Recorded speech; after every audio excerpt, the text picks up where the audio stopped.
안녕하십니까, 김박사 부르 시간입니다.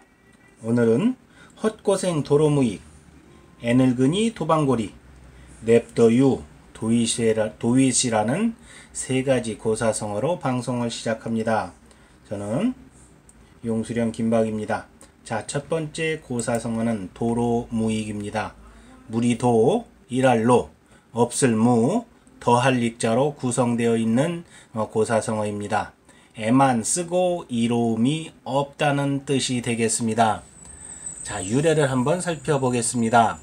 도로아미타불은 옛날 어떤 고을로 탁발을 갔던 젊은 중이 아리따운 처녀를 보고 그만 상사병에 걸렸다 합니다.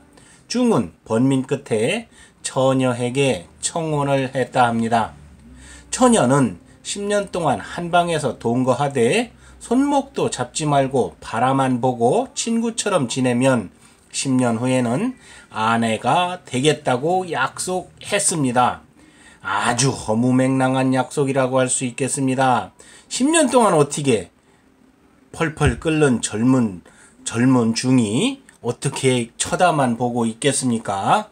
자, 동거가 시작되어 내일이면 10년이 되는 날 밤, 중은 사랑스러운 마음에 그만 하루를 못 참고 처녀의 손을 잡으니 깜짝 놀란 처녀는 파랑새가 되어 날아가 버렸다 합니다.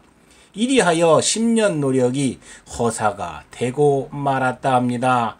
아이고, 원통하기도 합니다. 10년을 다 채워놓고 하루를 못 참아서 이렇게 됐다니 말입니다. 여기서 10년 공부 도로아미타불이라는 속담이 생겨났다 합니다. 즉 순간의 실수로 애쓴 일이 소용없이 되어 처음과 같음을 일컫는다는 말이 되겠습니다. 자, 아미타불은 성막 서방 극락세계의 부처님을 이릅니다. 이 땅의 서쪽으로 10만억 국토에 아미타불의 정토 세계가 있다 합니다. 서방 정토에 태어나 아미타불과 함께 사는 것을 발언하고 쉴 사이 없이 나미아비타불을 외우는 것을 연불이라 합니다. 연불과 관련하여 자성미타, 유심정토라는 가르침이 있습니다. 자성이 아미타불이고 정토는 마음속에 있다는 깊은 가르침이라 합니다. 10년이면 강산이 변하는 횟수라고 할 수 있습니다. 10년 동안 공부를 하면 자성 속에 있는 아미타불과 만날 수 있고 마음속에 있는 극락 정토 속에서 안락하게 살 수 있다 합니다. 10년 공부가 무너지기는 매우 간단합니다. 한 번의 도둑질과 한 번의 싸움과 한 번의 우둔한 판단은 이내 악귀, 아수라, 축생에 떨어지고 만다고 할 수 있습니다. 자, 어느 젊은이가 노새를 끌고 얼음이 언 강을 건너가고 있었다 합니다.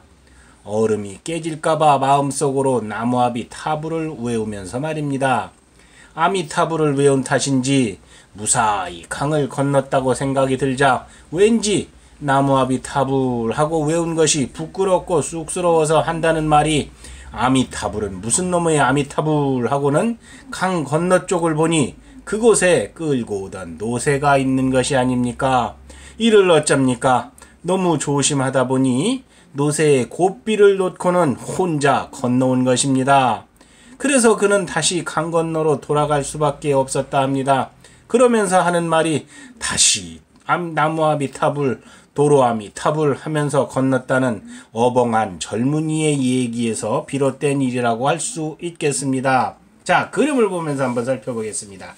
밀어서 바위를 아래로 떨어뜨리는 것이 과연 무슨 의미가 있을 것입니까? 그런데 참 신기하긴 합니다. 어떻게 저 바위가 저기 있지 하는 건 말입니다.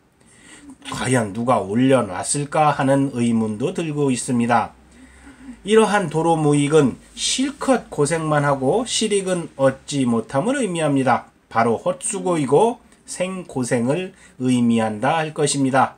유래에서 살펴봤던 도로아미타불의 상황이 바로 이 상황이라고 할 수 있겠습니다. 자, 두 번째 그림을 한번 살펴보겠습니다.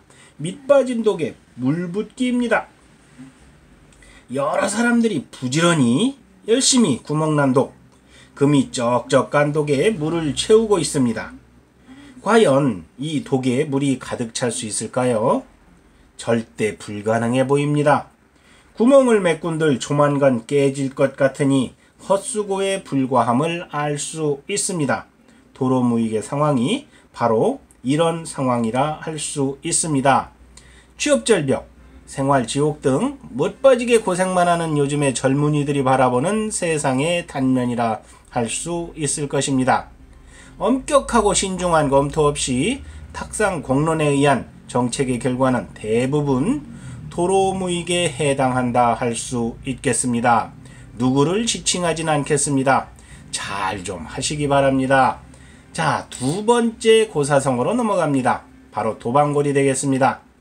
길도 갯방, 괴로울 꼬, 오얏 리자로 구성되어 있습니다. 길가에 쓰디쓴 자두, 즉 쓸모가 없다는 뜻으로서 세설에 기록되어 있는 내용이기도 합니다. 자, 유래를 먼저 한번 살펴보겠습니다.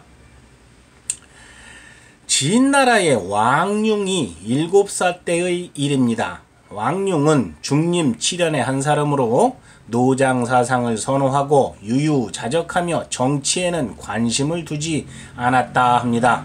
그는 다른 아이들과 함께 놀고 있었습니다. 그때 길가의 오얏나무에 가지가 휘어지게 많은 열매가 맺혀 있는 것을 보았다 합니다. 아이들은 그것을 따려고 앞을 다투어 달려갑니다. 그런데 왕융 혼자만은 움직이려 들지 않았습니다. 그래서 지나가는 사람이 물어봤습니다. 왜 너는 따라가지 않느냐? 왕융이 대답합니다. 길가에 있는데 저렇게 열매가 많이 매달려 있는 것은 틀림없이 써서 먹지 못할 자두임이 분명합니다. 라고 대답합니다.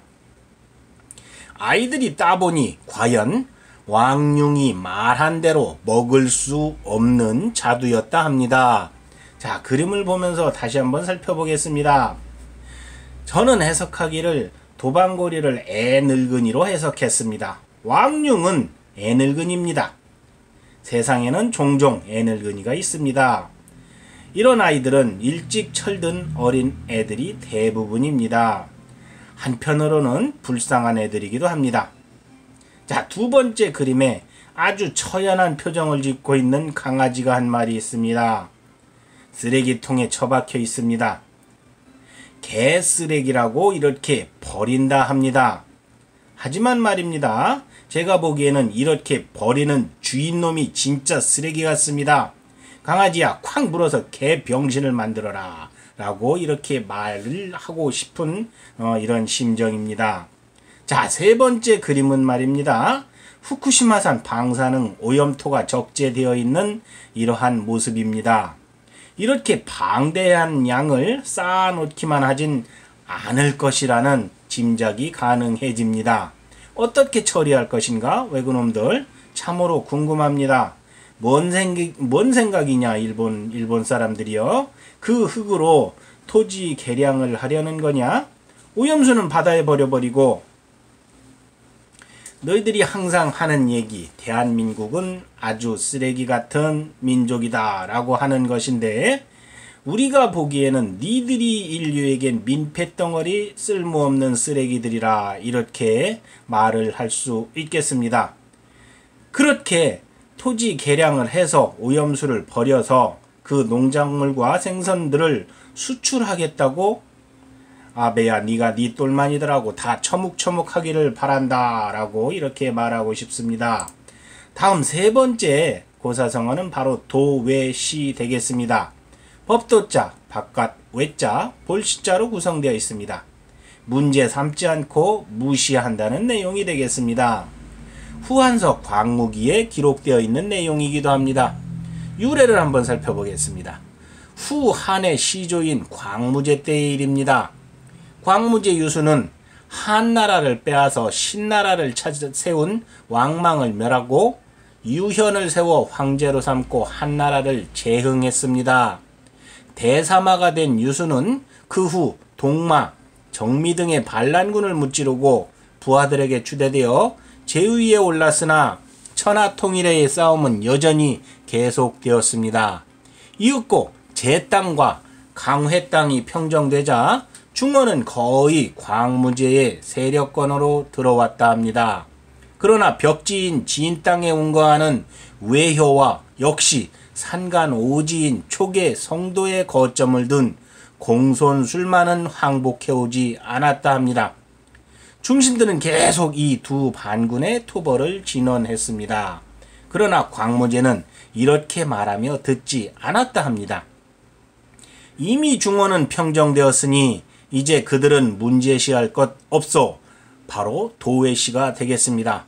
광무제는 그간 함께 많은 고생을 한 병사들을 하루속히 고향으로 돌려보내어 쉬게 해주고 싶었던 것이라 할 수 있겠습니다. 자, 그림을 보면서 다시 한번 되돌아보도록 하겠습니다. 부모님이 열심히 뭐라 하십니다. 잔소리일 수도 있고 후은계일 수도 있습니다. 어쨌든 자식 새끼 잘 되라는 소리임에는 분명합니다. 다만 저 자식이 받아들이기를 참견과 간섭이라 여기니 문제입니다. 저놈 태도를 좀 보시지요. 냅두시기로 합니다. 귓등으로 듣고 있습니다. 부모된 입장에서 속상하고 한편으로는 잔소리 듣는 입장에서도 속상할 거라 봅니다. 이 그림을 보며 용수령이 도외시를 정의 내립니다. 잔소리, 참견, 간섭으로부터의 해방감을 느끼기 위해 눈과 귀를 닫는 노력이라고 말입니다. 이것은 한편으로 개무시하는 것과 같습니다. 무지막지한 모욕이 주 수단으로 사용되는 안티는 부정적인 개무시에 해당한다고 할 수 있겠습니다. 자, 두 번째 그림입니다. 한 사람이 길복판에 쓰러져 있습니다. 병인지 약을 빨았는지 사고를 당했는지는 그림만으로 알 수가 없습니다. 그런데 사람들이 모두 쳐다만 보고 있습니다. 도외시를 넘는 행동이라 할 수 있습니다. 그러거나 말거나 무관심한 방관 효과는 한층 업그레이드된 형태의 도외시에 해당한다고 할 수 있겠습니다. 자, 세 번째 그림은 원피스에서의 흰 수염을 나타내고 있습니다. 일본 애니메이션 원피스의 흰 수염입니다. 날 좀 바라봐. 나를 보란 말이다. 죽음도 문제 삼지 않고 무시하는 저 무식한 박력, 무대포 흰수염입니다. 저 많이 반성하며 후회하고 있습니다. 제가 일본을 지극히 싫어하면서도 지난 7월 반도체 수출 규제 조치에 의한 일본의 후한무치한 보복 조치가 있기 전까지는 나 혼자는 괜찮겠지 하며 일제를 애용했었습니다. 한정된 제품이긴 하지만 말입니다. 제가 매니아까지는 아니더라도 자주 애용한 일제는 바로 일본 애니메이션인 원피스와 코난, 그리고 유일한 마실거리인 마사이 맥주였습니다.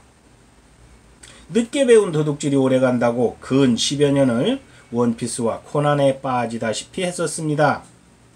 또한 4, 5년을 아사히 맥주에 빠져 줄창 마셔댔습니다. 참으로 송구합니다. 독립운동하신 선조들 뵐 면목이 없습니다. 그러다가 지난 7월 이후 한 번도 일본 애니메이션을 돌아보지 않았고 냉장고에 있던 몇 캔의 아사히마저 저들이 바다의 방사능 오염수를 방류하듯 하수구에 쏟아버렸습니다. 잘한 것 같진 않습니다. 거기에도 약간의 방사능이 들어있을 테니 말입니다. 환경을 오염시켰습니다. 홧김에 말입니다. 지난 7월 이후부터 저는 제가 일본 주재 대사가 되지 않는 한 스스로 인지하는 한도에서는 일본 제품을 사거나 입거나 먹거나 가는 일은 결코 없을 것이라고 이렇게 다짐합니다. 이것은 조상님께 바치는 맹서라 해도 지나치지 않습니다. 독립운동은 못했어도 죽는 날까지 일제 불매운동은 계속할 겁니다. 진짜로 리얼한 다짐입니다. 이상으로 오늘의 방송을 마치도록 하겠습니다. 저는 용수령 김박입니다. 감사합니다.